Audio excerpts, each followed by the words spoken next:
మీ ఇంట్లో మొదటి కోటీశ్వరుడు మీరే అవ్వాలనుకుంటున్నారా? ఈ ఫైనాన్షియల్ వెబినార్ లో ఇప్పుడే జాయిన్ అవ్వండి. హలో నమస్తే, వెల్కమ్ టు సుమన్ టీవీ. ప్రస్తుతం మనతో చార్టెడ్ వెల్త్ మేనేజర్ రమా రాజేష్ గారు ఉన్నారు. వీరితో ఈరోజు ఒక విషయం మీద మాట్లాడదాం. హలో అండి, నమస్తే. నమస్తే. యా, సో ఈరోజు ఏంటంటే ఒక డౌట్తో ఒక డౌట్ అడుగుదామని నేను అనుకున్నాను. ఏంటి అంటే రీసెంట్లీ ఒక మూవీ చూశాను. సో దాంట్లో ఏంటంటే ఒక స్కామ్ రన్ అవుతుంది. It's for a good cause. But వాళ్ళు ఏంటి అంటే బ్యాంక్లో ఇన్యాక్టివ్ అకౌంట్స్ ఏవైతే ఉంటాయో, అంటే మేబీ సమ్ రీజన్స్ వల్ల వాళ్ళు ఆ అకౌంట్స్ని యూజ్ చేయకుండా ఉంచేస్తుంటారు ఓపెన్ చేసి. అందులో ఫండ్స్ ఉంటాయి, బట్ ఫర్ సపోజ్ పేరెంట్స్ చనిపోయిన తర్వాత కిడ్స్కి అది తెలియకో, లేకపోతే సమ్ రీజన్స్ వల్ల అమౌంట్స్ అలాగే ఉండిపోతాయి అండ్ ఆ అకౌంట్ యూజ్ చేయరు వాళ్ళు.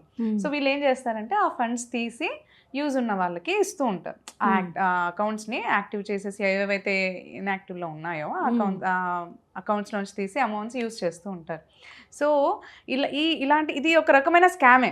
సినిమాలో మనకు అది ఒక మంచి కాజ్కి చూపించినా కానీ ఇది ఒక రకమైన స్కామే కదా. ఒకవేళ బ్యాడ్ యూజ్కి యూజ్ చేస్తుంటే వాళ్ళు ఏమన్నా స్కామర్స్, అంతే కదా. సో ఇలాంటివి అవాయిడ్ చేయాలి అంటే ఎలా అండి? అసలు ఏమన్నా ఉందా అవాయిడ్ చేయడానికి మనకి? యాక్చువల్లీ ఇలాంటి స్కామ్స్ జరుగుతున్నాయని తెలిసి ఆర్బీఐ కొత్త రూల్స్, సేవింగ్స్ అకౌంట్స్కి రిలేటెడ్గా కొత్త రూల్స్ని పాస్ చేసింది. మీరు అబ్జర్వ్ చేస్తుంటే ఆల్రెడీ కొన్ని అకౌంట్లు ఫ్రీజ్ అవ్వడం కూడా స్టార్ట్ అయి ఉన్నాయి. ఎక్కువ రిపీటెడ్గా కేవైసీ డాక్యుమెంట్ సబ్మిట్ చేయాలి, కేవైసీ సబ్మిట్ చేయండి అని బ్యాంక్స్ ఎప్పటి నుంచో అడుగుతున్నాయి. రైట్. సో ఒకవేళ మనం కేవైసీస్ కనుక సబ్మిట్ చేయకపోతే మన అకౌంట్స్ని ఫ్రీజ్ చేసేస్తారు. సో దట్ మనం దాన్ని అప్డేట్ చేసుకోవడానికి వెళ్తామని. మీరు అన్నట్టు మెయిన్ రీజన్ ఈ అప్డేట్స్ తీసుకురావడానికి ఏంటి అంటే ఇలాంటి ఇన్యాక్టివ్ అకౌంట్స్. ఆ మూవీలో ఎంత చూపించారో ఐడియా లేదు కానీ ఇన్ జనరల్గా ఓన్లీ సేవింగ్స్ బ్యాంక్ అకౌంట్స్లోని 40,000 crores వరకు కూడా అన్క్లెయిమ్డ్ అమౌంట్స్ ఉన్నాయి. Okay, 40,000 crores. ఎస్. సో ఇక్కడ one side of the point చూపించారు మూవీలో ఏంటంటే ఇలా ఇన్యాక్టివ్గా ఉన్న అకౌంట్స్లో ఉన్న మనీని గుడ్ కాజ్కి యూజ్ చేయడం. అక్కడ జరిగే ఇంకొక ప్రాబ్లం ఏంటి అంటే ఇన్యాక్టివ్గా ఉండి దాన్ని యూజ్ చేయని అకౌంట్స్, అంటే దానిలో డబ్బులున్నా లేకపోయినా యూజ్ చేయని అకౌంట్స్ని మన కేవైసీ ఫోర్జ్ చేసి మన అకౌంట్లోని వాళ్ళు రాంగ్గా కూడా చేయొచ్చు, డిపాజిట్ కూడా చేయొచ్చు. సో ఇలాంటి వాటన్నిటిని తగ్గించడానికి, ఇరాడికేట్ చేయడానికి బ్యాంక్ ఆర్బీఐ కొత్త రూల్స్తో వచ్చిందనమాట. ఇది చాలా ఇంపార్టెంట్, అందరూ తెలుసుకోవాలి. లేకపోతే మనం వాడుతున్న అకౌంట్స్ కూడా ఫ్రీజ్ అయిపోయే ఛాన్సెస్ ఉన్నాయి. బట్ వాటికన్నా ముందు మనం 3 ఇంపార్టెంట్ అకౌంట్స్ అర్థం చేసుకోవాలి, అంటే ఏ అకౌంట్స్కి ఇది ప్రభావితం అవుతుందని. సో దాంట్లో ఫస్ట్ థింగ్ ఏంటి అంటే డార్మాట్ అకౌంట్స్. డార్మాట్ అకౌంట్స్ అంటే ఏంటి అంటే మనం మోర్ దాన్ 2 to 3 years పాటు దాంట్లో ఎలాంటి ఆపరేషన్స్ చేయనప్పుడు. ఇట్ కుడ్ బి రీజన్స్, ఒకటి మీరు అన్నట్లు ఎవరైనా చనిపోయి ఆ అకౌంట్ని క్లోజ్ చేయకుండా ఉండిపోయినవి కావచ్చు, లేకపోతే మనకే తెలియని అకౌంట్స్ మన పేరు మీద ఉండొచ్చు. ఇప్పుడు కొన్నిసార్లు కంపెనీలో జాబ్ జాయిన్ అయినప్పుడు ఒక్కొక్క కంపెనీలో ఒక్కొక్క బ్యాంక్ అకౌంట్స్ ఓపెన్ చేస్తారు కదా.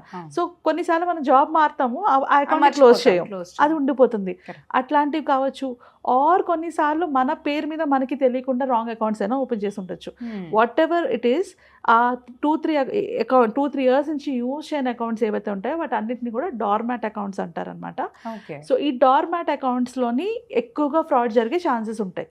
సో సెకండ్కి వచ్చేటప్పటికి మనకి ఇన్యాక్టివ్ అకౌంట్స్. ఇన్యాక్టివ్ అకౌంట్స్ అంటే ఎలాంటి ట్రాన్సాక్షన్స్ చేయకుండా మనం వాడుతున్న అకౌంట్లే, బట్ మనం దాంట్లో ఏం ట్రాన్సాక్షన్స్ చేయట్లేదు. సో మనం ఏమనుకుంటాం, అకౌంట్ యాక్టివ్గా ఉందనుకుంటాం, కానీ అది అకౌంట్ మనం ఏం ట్రాన్సాక్షన్స్ చేయట్లేదు కాబట్టి అది ఇన్యాక్టివ్ స్టేట్కి వెళ్ళిపోతుంది. ఇంకొన్ని రోజులు ఆగితే అది డార్మాట్లోకి వెళ్ళిపోతుంది. మనం ఏదో ఒక ట్రాన్సాక్షన్ చేస్తూ ఉండాలి దాంట్లో అది యాక్టివ్గా ఉండడానికి. ఆర్ ఏ ట్రాన్సాక్షన్ చేయకపోతే అట్లీస్ట్ కేవైసీ అయినా అప్డేట్ చేయాలి. సో అప్పుడు మనకి అది యాక్టివ్ అవుతుంది. సో ఈ 2 అకౌంట్స్ చాలా ఇంపార్టెంట్. ఎందుకంటే మనకే ఉంటాయి 3-4 అకౌంట్లు ఉన్నాయి అనుకుంటాం, బట్ మనం యూజ్ చేయకపోతే అవి స్లోగా ఇన్యాక్టివ్ నుంచి డార్మాట్కి వెళ్ళిపోతాయి. And third type of account ఏంటంటే జీరో బ్యాలెన్స్ అకౌంట్. ఇది ఏదైనా స్కీమ్స్ కోసం ఓపెన్ చేసిన అవ్వచ్చు, గవర్నమెంట్ స్కీమ్స్ రిలేటెడ్ ఓపెన్ చేసి అవ్వచ్చు, లేదా జాబ్స్ రిలేటెడ్గా ఓపెన్ చేసిన అవ్వచ్చు. జీరో బ్యాలెన్స్ అకౌంట్స్ కాబట్టి మనం అందులో డబ్బులు ఏం వేసి మెయింటైన్ చేయాల్సిన అవసరం ఉండదు కాబట్టి అలాంటి వాటిని కొందరు అలానే వదిలేస్తూ ఉంటారు క్లోజ్ చేయకుండా. అండ్ సమ్టైమ్స్ బ్యాంక్స్ కూడా చాలా డిలే చేస్తాయి. ఒక అకౌంట్ క్లోజ్ చేయండి అంటే వాళ్ళు చాలా డిలే చేస్తూ ఉంటాయి అన్నమాట. సో ఇవి ఏవైనా కూడా ఈ ప్రాబ్లం మీరు అన్న స్కామ్లో ఇరుక్కునే ఛాన్సెస్ ఉంటాయి కాబట్టి ఇప్పుడు ఆర్బీఐ తీసుకొచ్చిన కొత్త రూల్ ఏంటి అంటే కంపల్సరీగా ఇలాంటి అకౌంట్స్ ఉన్న ప్రతి ఒక్కరికి కూడా ఆల్మోస్ట్ అంటే డిఫరెంట్ వేస్లో కమ్యూనికేషన్ చేయాలి బ్యాంక్స్. అంటే ఇది వరకు ఆల్రెడీ పంపించి ఉండుంటారు, బట్ ఇప్పుడు మళ్ళీ మెసేజెస్ ద్వారా కానీ మెయిల్స్ ద్వారా కానీ లేకపోతే రిమైండర్స్ పంపించాలి.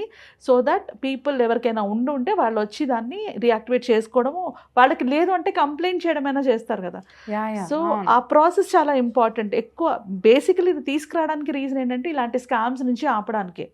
ఒకటి అందులో ఉన్న అమౌంట్ని విత్డ్రా చేసుకొని వాడుకునే వాళ్ళు ఉన్నారు, లేదా మన వైట్ మనీ బ్లాక్ మనీని చేసుకోవడానికైనా ఇలాంటి అకౌంట్స్ని యూజ్ చేసే ఛాన్స్. బ్యాడ్ కాజెస్ కి కూడా ఇప్పుడు ఇల్లీగల్ యాక్టివిటీస్ కి కూడా ట్రాన్స్ఫర్ చేస్తూ ఉంటారు. అండ్ అందులో ఇరుక్కుపోయేది ఎవరు? సామాన్య ప్రజలు. ఎవరిదైతే అకౌంట్ వాళ్ళు ఇరుక్కుపోతారు. So it is very important అలాంటివి మనకి నోటిఫై చేయడం.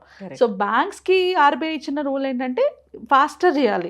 అంటే ఎవరైనా మీ దగ్గరకు వచ్చి ఈ పర్టికులర్ కేవైసీ అప్డేట్ చేయండి ఇవంటే వీడియో కేవైసీ కానీ అంటే ఫీజిబిలిటీ ఇవ్వాలన్నమాట క్లయింట్స్కి. సో దట్ వాళ్ళు ఫాస్ట్గా ఆ కేవైసీ వెరిఫికేషన్ చేసుకొని అకౌంట్ని యాక్టివేట్ చేసుకునేలాగా ఉండేలాగా. మోస్ట్లీ మనకి ఇవి ఈ బ్యాంక్స్లో జరుగుతాయి, పబ్లిక్ బ్యాంక్స్లో జరుగుతాయి అనమాట, ఎస్బీఐ ఇలాంటి వాటిలో.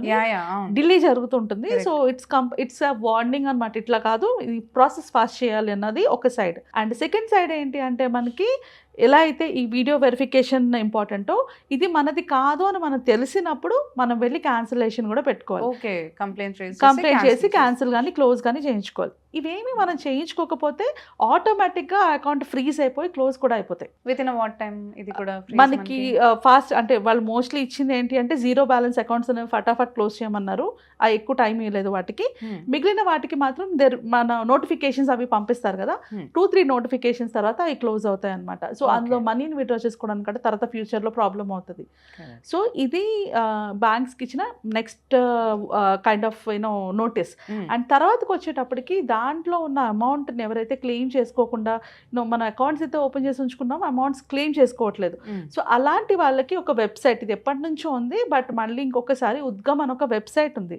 మనం ఉద్గమ్ వెబ్సైట్ ఇది ఆర్బీఐ లాంచ్ చేసింది. అందులోకి వెళ్ళి మన డీటెయిల్స్ అంటే మన పాన్ కార్డ్ని, మన నేమ్ని, మన డీటెయిల్స్ని మనకు కానీ మన ఫ్యామిలీ మెంబర్స్ కానీ మన పేరెంట్స్కి కానీ ఇన్లాస్కి కానీ ఎవరికైనా వాళ్ళ పాన్ కార్డులు ఉంటే వాటితో, పాన్ కార్డు లేని వాళ్ళు వాళ్ళ నేమ్స్తో అయినా సెర్చ్ చేసి చూస్తే అకౌంట్స్ కనుక ఓపెన్ అయి ఉంటే, అందులో ఒకవేళ అమౌంట్ ఉన్నా ఆర్ అమౌంట్ లేకపోయినా కూడా అకౌంట్స్ కనుక ఓపెన్ అయి ఉంటే అది యూజ్ చేయకపోతే వెంటనే వెళ్ళి మనం కూడా క్లోజ్ చేసుకోవాలి. That is our responsibility. లేకపోతే మనమే తర్వాత సఫర్ అవుతాం దాన్ని రాంగ్ యూజెస్కి కనుక పెడితే. అండ్ అట్లానే మనకి తెలియకుండా ఏమైనా అకౌంట్స్ ఓపెన్ అయి ఉన్నా కూడా మనకు అక్కడ అర్థమైపోతాయి ఇది ఇలా ఓపెన్ చేస్తున్నారు అనేసి. అండ్ నెక్స్ట్ థింగ్, మీకు తెలిసి మీకున్న అకౌంట్స్ ఏవైతే ఉంటాయో వాటిని ఒక ట్రాన్సాక్షన్ చేయడం కానీ లేకపోతే బ్యాంక్ వెళ్ళి కన్ఫర్మేషన్ చేసుకోవడం కానీ, ఇది ఓకే అంటే ఇది నా అకౌంట్ అని చెప్పేసి ఆర్ కేవైసీ వెరిఫికేషన్ అయినా చేసుకుంటే these accounts will be there. మనం ట్రాన్సాక్షన్ చేసుకోకపోతే ఇన్యాక్టివ్ నుంచి డోర్మాట్కి వెళ్ళిపోతే వాళ్ళు ఫ్రీజ్ చేసేస్తారు ఆ అకౌంట్స్ని. సో ఇది మన responsibility as a citizens. Next వచ్చేటప్పటికి మనం బ్యాంకులకి ఎప్పుడైతే వెళ్ళి మనము డోర్మాట్ అకౌంట్స్లోని రీయాక్టివేట్ చేయించుకుంటాము, ఆ తర్వాత అంత ఈజీగా అందులో అమౌంట్ ఒకవేళ అమౌంట్ ఉంటే అది అంత ఈజీగా మనం యూజ్ చేసుకోలేము. Second level third level scrutiny చేశాకనే మనకి యూజ్ చేసుకునే ఛాన్స్ ఇస్తున్నారనమాట న్యూ రూల్ ప్రకారంగా. ఇప్పుడు మనం ఏమనుకుంటాం, మన అకౌంట్లో డబ్బులు ఉన్నాయి అని చెప్పి మనం వెంటనే విత్డ్రా చేసుకోవడానికి ఉండదు. వాళ్ళు మళ్ళీ వెరిఫికేషన్స్ చేస్తారు, రీవెరిఫికేషన్ చేస్తారు, దాన్ని సీరియస్గా మానిటర్ చేస్తారు. ఇట్లాంటి అకౌంట్స్ని ఎవరు యూజ్ చేసుకున్నారు, ఎక్కడెక్కడ విత్డ్రా చేస్తున్నారని ఇది మనకి తెలియకుండా జరిగే ప్రాసెస్. ఆ మానిటర్ అయితే జరుగుతుంది. ఆ తర్వాతనే అకౌంట్ని మనకి హ్యాండ్ ఓవర్ చేస్తారు.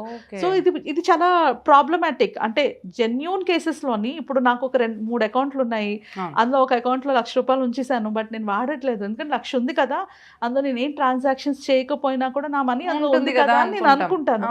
ఇప్పుడు తర్వాత నేను వెళ్ళి చూసుకున్న తర్వాత అది ఇన్యాక్టివ్లో ఉంటుంది, ఎందుకంటే నేను ఏం ట్రాన్సాక్షన్స్ చేయట్లేదు.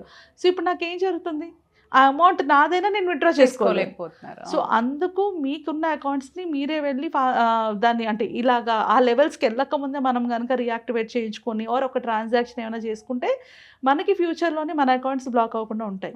అండ్ బ్యాంక్ సైడ్ నుంచి కూడా వాళ్ళు కొత్త వేస్లోని కేవైసీ కంప్లీట్ చేయడానికి ప్లాన్ చేస్తున్నారు. ఇదంతా మన సేఫ్టీ గురించే, వాట్ ఎవర్ జరుగుతుంది మన సేఫ్టీ గురించి, మన ఐడెంటిటీ థెఫ్ట్ అవ్వకుండా ఉండడం గురించి జరుగుతుంది. సో మనం కూడా కోఆపరేట్ చేసుకుంటే తీసుకుంటే మన మన మనీనైనా మనం సేఫ్ గార్డ్ చేసుకోగలం. సో లేకపోతే మన మనీ కూడా స్టక్ అయిపోయే ఛాన్సెస్ ఉంటాయి. తర్వాత ప్రాసెస్ చాలా డిఫికల్ట్ ఉంటుంది, మన డబ్బులు కూడా మనం విత్డ్రా చేసుకోలేరు. సో ఆ పాయింట్లోని ఈ పర్టికులర్ ఆర్టికల్ చాలా ఇంపార్టెంట్, అంటే ఆర్బీఐ రిలేటెడ్గా. సో ఎవరికైనా మోర్ దాన్ 1 అకౌంట్ ఉంటే ఒక్కసారి ఆ అకౌంట్స్ని ఒక ట్రాన్సాక్షన్ అని చేయండి, లేదా బ్యాంక్ వెళ్ళి కనుక్కోండి నెక్స్ట్ ప్రాసెస్ ఏంటి, ఆర్ ఇంకేం చేయాలి, వాట్ కెన్ ఐ డూ. ఈ account can do this in site, right? ఈ ఉద్గమ్ సైట్ లో ఉద్గమ్ site లో పాన్ కూడా కార్డ్ పెడితే డీటెయిల్స్ వీ కెన్ నో మనకి పేరు మీద ఏమేమి ఉన్నాయో అన్న ఐడియా కూడా వస్తుంది. అంటే మనకి తెలియనివి ఏమైనా ఉన్నా కూడా ఐడియా వస్తుంది. కొన్నిసార్లు మనం మీరు అన్నట్టు ఓపెన్ చేసి మర్చిపోతూ ఉంటాం. రైట్. అండ్ కొన్నిసార్లు కొన్ని బ్యాంక్స్ మనకి లేని ఛార్జెస్ కూడా వేస్తుంటాయి. మనం అకౌంట్ ఇనాపరేటివ్ గా ఉంచేస్తే ఛార్జెస్ కూడా ఉంటాయి. అది మన సిబిల్ స్కోర్ కూడా ఎఫెక్ట్ అవుతుంది. సో అందుకనే it is important to close this. ఈ అకౌంట్ వాడినప్పుడు క్లోజ్ చేసుకోవడం చాలా ఇంపార్టెంట్, లేకపోతే లేని కొన్ని ప్రాబ్లమ్స్ ఫేస్ చేస్తాం. కరెక్ట్. ఓకే అండి, థ్యాంక్ యూ.